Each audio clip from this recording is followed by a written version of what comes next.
Hello मुलांनो, कसे आहात सगळे? तर आज मी तुम्हाला एक गोष्ट सांगणार आहे. गोष्टीचं नाव आहे हवेलीमधून येणारा आवाज. एक अयान नावाचा खूप हुशार मुलगा होता.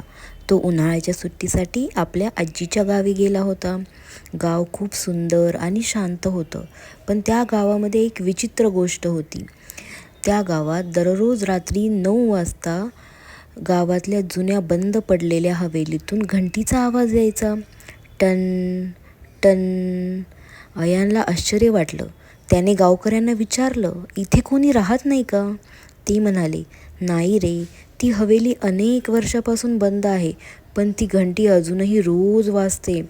दुसऱ्या रात्री अयानला खूपच उत्सुकता झाली. त्याने ठरवलं हे रहस्य शोधायचं. तो आणि त्याचा मित्र सूरज याने टॉर्च घेऊन हवेलीच्या दिशेने निघाले आणि आजूबाजूला बघतात तर काय, खूप काळोख होता आणि दुसरीकडे घुबडांचा आवाज येत होता. आणि अचानक आवाज आला, टन टन.